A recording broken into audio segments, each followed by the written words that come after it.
Hi friends, welcome to my YouTube channel Science for Railways. RRB ALP 2024 November 25వ తారీఖున అడిగిన second shift పేపర్ని మనం మాట్లాడుకుందాం. ఈ సెకండ్ షిఫ్ట్ పేపర్లో కూడా చాలా ఇంపార్టెంట్ క్వశ్చన్స్ వచ్చినాయి. చాలా మందిని కనుక్కోవడం వల్ల వాళ్ళు చెప్పిన విషయం ఏంటంటే paper mainly easy to moderate అడిగారని చెప్పారు. ఎక్కువగా మనకి క్వాంట్ అదేవిధంగా రీజనింగ్ ఇవి కూడా చాలా ఈజీగానే వచ్చాయని అన్నారు. కానీ సైన్స్ మాత్రం చాలా ట్రిక్కీగా అడిగారని చెబుతున్నారు. సైన్స్ మాత్రం చాలా ట్రిక్కీగా అదేవిధంగా స్టేట్మెంట్ బేస్డ్గా అడిగాడని చెబుతున్నారు. స్టేట్మెంట్ బేస్డ్గా అడిగిన క్వశ్చన్స్ ఉన్నాయంట. సో చాలా జాగ్రత్తగా ఇక్కడ నుంచి ప్రిపేర్ అయ్యే వాళ్ళందరూ కూడా స్టేట్మెంట్ ఆధారంగా క్వశ్చన్స్ని ఒకసారి గమనిస్తూ కాన్సెప్ట్ మీద ఫుల్ క్లియారిటీ తెచ్చుకోండి. ఫస్ట్ అడిగిన క్వశ్చన్ ఏంటంటే ఆల్కిన్ ఫార్ములా అడిగారంట. Alkene formula CnH2n. దీంట్లో ఉండే బాండ్స్ ఎన్ని అంటే డబుల్ బాండ్స్ ఉంటాయి అన్నమాట. అదేవిధంగా ఆల్కేన్ అనుకోండి CnH2n+2, దీంట్లో సింగిల్ బాండ్ ఉండిద్ది. తర్వాత ఆల్కైన్ CnH2n-2, దీంట్లో త్రిబుల్ బాండ్ ఉండిద్ది, దీంట్లో సింగిల్ బాండ్ ఉండిద్ది. క్వశ్చన్లో అడిగింది మాత్రం డబుల్ బాండ్ అనమాట. ఇక నెక్స్ట్ సెకండ్ క్వశ్చన్, ఒక వస్తువుని కొంత ఎత్తు నుంచి భూమిపైకి విసిరేశారంట. కొంత ఎత్తుకు వస్తువుని తీసుకెళ్ళి భూమిపై నుంచి విసిరేసినప్పుడు దాని మాస్ మారిద్దా, దాని గ్రావిటీ మారిద్దా, దాని వెలాసిటీ మారిద్దా అని ఈ రకంగా క్వశ్చన్ అడిగారంట. సో క్వశ్చన్ క్లారిటీ లేదు. చెప్పిన వాళ్ళు అంటే వాళ్ళకు కొంతే గుర్తుండిద్ది కదా, ఇలా అడిగారు. కొంత ఎత్తు నుంచి ఒక వస్తువుని భూమి మీదకి విసిరేస్తే దాని మాస్ చేంజ్ అవుతుందా, గ్రావిటీ చేంజ్ అవుతుందా, వెలాసిటీ చేంజ్ అవుతుందా అని అడిగారు. సో ఇది మనకి గ్రావిటేషన్ అనే కాన్సెప్ట్ నుంచి వస్తుంది. ఇక్కడ కూడా కాస్త జాగ్రత్తగా చూస్తూ ఉండండి. మాస్ అనేది మారదు. ఇక మిగతావి ఏమైనా గమనిస్తే మనం చూడొచ్చు. Next concave mirror. Concave mirror మీద కంపల్సరీగా ప్రాబ్లం అడుగుతున్నాడు. ఫస్ట్ షిఫ్ట్లోనూ అడిగాడు, ఇప్పుడు సెకండ్ షిఫ్ట్లోనూ లైట్లోని కాన్కేవ్ మిర్రర్ మీద ప్రాబ్లం అడిగాడు. ఆబ్జెక్ట్ డిస్టెన్స్ ఇచ్చి మనకి మ్యాగ్నిఫికేషనా లేదా ఇమేజ్ డిస్టెన్సా సంథింగ్ ఏదో అడిగాడంట. అది కూడా క్లారిటీ లేదు. కానీ కాన్కేవ్ మిర్రర్ మీద మాత్రం ప్రాబ్లం ఉంది. మాత్రం 20 సెంటీమీటర్స్ గుర్తుపెట్టుకోండి. కాన్కేవ్ మిర్రర్లో మొత్తం ఎన్ని కండిషన్స్ ఉంటాయి? 5-6 కండిషన్స్ ఉంటాయి. 6 కండిషన్స్ ఉంటాయి. దాంట్లో ఏమో 5 ఏమో రైల్ అని బట్టి, ఒకటేమో వర్చువల్ ఎరెక్ట్ అనమాట. ఈ 5 కండిషన్స్, 5+1, ఈ 6 కండిషన్స్ జాగ్రత్తగా చూసుకోండి. ఎక్కడ ఇమేజ్ పెడితే, ఎక్కడ ఆబ్జెక్ట్ని పెడితే ఎక్కడ ఇమేజ్ ఫామ్ అవుతుంది అని జాగ్రత్తగా చూసుకోండి. డైరెక్ట్గా అడిగేస్తూ ఉంటాడు. ఓకేనా? లెన్సెస్కి అదేవిధంగా మిర్రర్స్కి సంబంధించి నేను వీడియోస్ చేశాను. క్లియర్గా ఆ వీడియోస్ని చూసి వెళ్తే మినిమం 3 మార్క్స్ మీకు వస్తాయి. ఈజీగా 3 మార్క్స్ వస్తాయి. వాటిని చూసుకొని జాగ్రత్తగా వెళ్ళండి.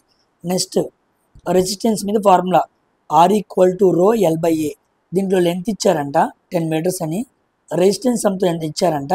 నెక్స్ట్ ఏదో సంథింగ్ అడిగాడంట, ఏరియానో అదేవిధంగా రెసిస్టివిటీనో సంథింగ్ ఏదో అడిగాడంట. ఇక్కడ కూడా వాల్యూ క్లారిటీ లేదు. క్లారిటీ లేక కానీ కంపల్సరీగా కానీ R=ρL/A అన్న దాని మీద ప్రాబ్లం అయితే అడగడం జరిగింది.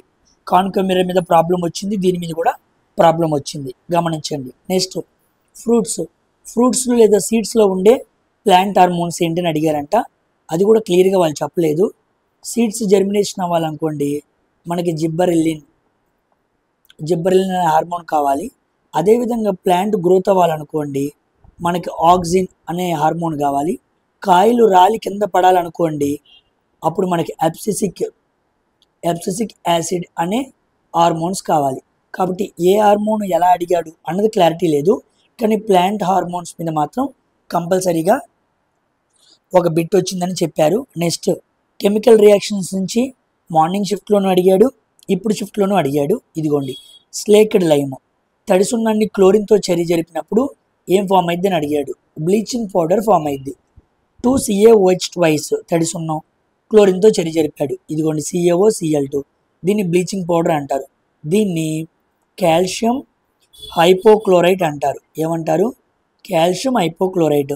ఆల్రెడీ నేను కెమికల్ ఫార్ములాస్ మీద క్లియర్గా వీడియో చేశాను. దాంట్లో స్లేక్డ్ లైము, బ్లీచింగ్ పౌడర్ ఈ రెండు చెప్పాను. స్లేక్డ్ లైము క్లోరిన్తో కలిస్తే బ్లీచింగ్ పౌడర్ వచ్చిందని ఫార్ములా చూసిన వాళ్ళందరూ చెప్పగలరు. కాబట్టి ఫార్ములాస్ మీద మీరు అవగాహన లేకపోతే ఆల్రెడీ వీడియో మాట్లాడటం జరిగింది, వెళ్ళి జాగ్రత్తగా చూడండి. నెక్స్ట్ జేజే థామ్సన్ 1897 ఆ టైంలో మనకి పుచ్చకాయ నమూనాని తీసుకొచ్చాడు. ఈ పుచ్చకాయ నమూనా ఆయన యాటమ్ మోడల్ అనమాట, ప్లమ్ పడింగ్ మోడల్ అంటారు. పుచ్చకాయ నమూనా ఆధారంగా యాటమ్ ఎలా ఉండిద్ది అని మనకి ఎక్స్ప్లెయిన్ చేశాడు. ఆయన ఏం చెప్పాడంటే ఒక కంప్లీట్ వాటర్ మిలాన్ తీసుకుంటే ఆ వాటర్ మిలాన్ మొత్తం ఒక యాటమ్ అని చెప్పాడు. యాటమ్ పాజిటివ్ ఛార్జ్ అన్నాడు. లోపల ఎలక్ట్రాన్స్ ఉంటాయి కదా, అవన్నీ నెగిటివ్ ఛార్జ్ అని చెప్పాడు. సో యాటమ్ మొత్తం పాజిటివ్ ఛార్జ్, ఎలక్ట్రాన్స్ ఏమో నెగిటివ్ ఛార్జ్, ప్లస్ మైనస్ మొత్తం ఏమైపోయింది, న్యూట్రల్ అయిపోయింది కదా. కాబట్టి యాటమ్ ఈజ్ ఎలక్ట్రికల్లీ న్యూట్రల్ అని చెప్పాడు. ఇది ఆయన పుచ్చకాయ నమూనాలో చెప్పింది. పుచ్చకాయలో గుజ్జు ఉండిద్ది కదా, ఆ గుజ్జు అంతా కూడా యాటమ్ అనమాట. గింజలు ఉంటాయి కదా, అవన్నీ కూడా ఎలక్ట్రాన్స్ అనమాట. గుజ్జు ఎలక్ట్రాన్స్ రెండు ఏమైపోయింది, క్యాన్సిల్ అయిపోయింది. అలా ఊహించి జేజే థామ్సన్ ప్లమ్ పడింగ్ మోడల్ చెప్పాడు. దాని మీద బిట్ అడిగాడంట. చూడండి, ఇది మనకి అటామిక్ స్ట్రక్చర్లో వస్తూ ఉండిద్ది. కెమిస్ట్రీలో బేసిక్ లెసన్స్, స్టార్టింగ్లో ఉండే లెసన్స్ గురించి అడుగుతున్నాడు. నెక్స్ట్ ఫెర్టిలైజేషన్ అంటే స్పర్మ్, ఎగ్ సెల్ కలవటం. ఈ రెండు కలిసినాయి అనుకోండి జైగోట్ ఫామ్ అయింది అనమాట, పిండంగా అభివృద్ధి చెందిద్ది అనమాట. నెక్స్ట్ అదే ఫ్లవర్లో అనుకోండి మగ పుష్పంలోని మగ భాగం నుంచి పోలింగ్ గ్రెయిన్స్, ఆడవాళ్ళ ఓవ్యూల్స్తో కలిసి ఇక్కడ కూడా మనకి జైగోటే ఫామ్ అయింది. దీన్ని మాత్రం స్టేట్మెంట్ ఆధారంగా ఇచ్చాడంట. ఎగ్జామ్ రాసిన వ్యక్తి మనకి షూర్గా చెప్పాడు, స్టేట్మెంట్స్ లాగా ఇచ్చాడన్న, స్పర్మ్, ఎగ్, జైగోటు అలా మార్చి ఇచ్చాడని చెప్పారు. సో వాటిని మీరు చాలా జాగ్రత్తగా గమనించండి, ఓకేనా. చాలా ఇంపార్టెంట్. స్టేట్మెంట్స్ ఆధారంగా ఇస్తున్న క్వశ్చన్స్ మాత్రం చాలా జాగ్రత్తగా చూసి ఆన్సర్ చేయాలి. నెక్స్ట్ పవర్ ఈక్వల్ టు, ఇది మనకి ఫిజిక్స్లో ప్రాబ్లమ్స్ నుంచి అడిగిన question. Power equal to work by time అంట. అయితే ఇలా అడగలేదు, ఇలా డెఫినేషన్గా అడిగాడంట. డైరెక్ట్గా ఫార్ములా ఇవ్వకుండా డెఫినేషన్ అనంట. రేట్ ఆఫ్ డూయింగ్ వర్క్ అన్నాడంట.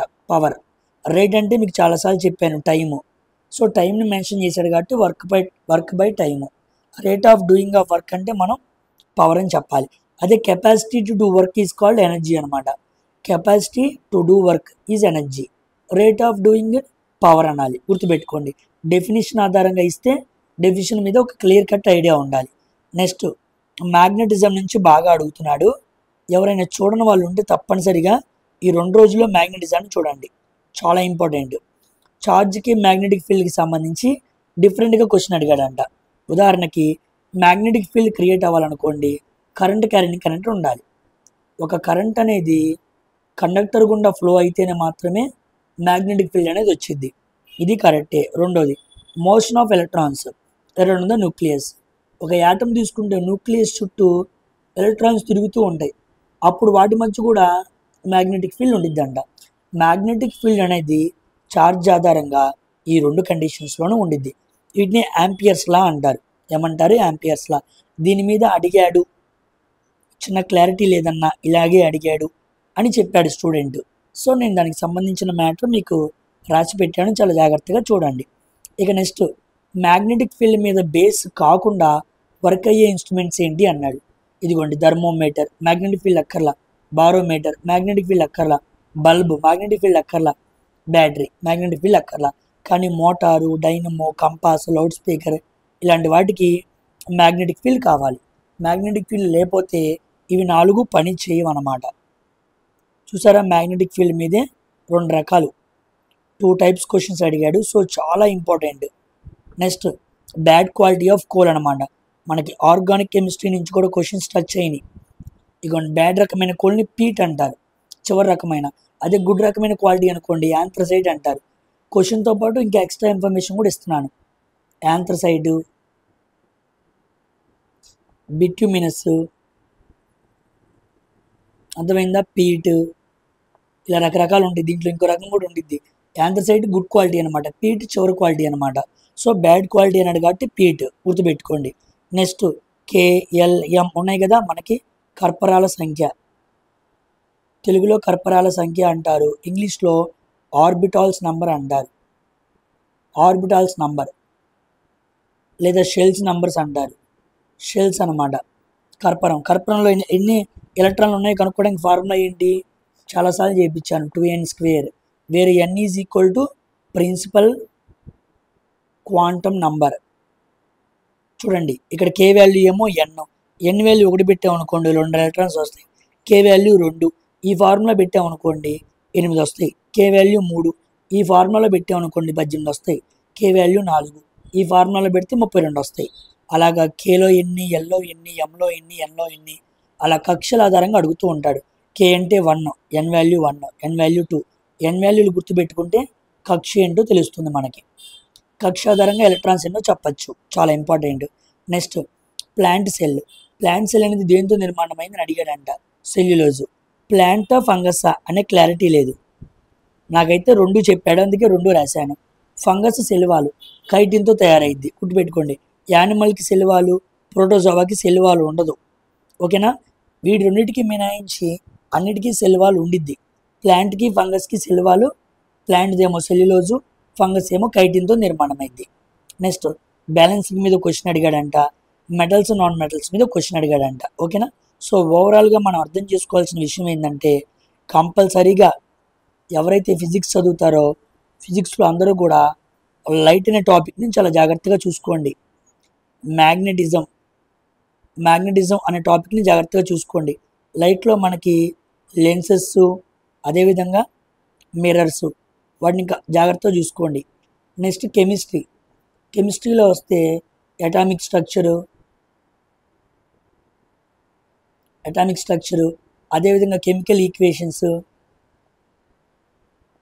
ఈక్వేషన్స్, దాంట్లో మళ్ళీ బ్యాలెన్సింగు, కెమికల్ ఫార్ములాసు, ఓకేనా. ఎక్కువగా కెమికల్ బాండింగు, కెమికల్ ఈక్వేషన్స్ వీటి చుట్టూ తిరుగుతుంది, కాబట్టి వీటిని జాగ్రత్తగా చూసుకోండి, ఓకేనా. సో తర్వాత షిఫ్ట్తో తర్వాత క్వశ్చన్స్ మనం కలుసుకుందాం.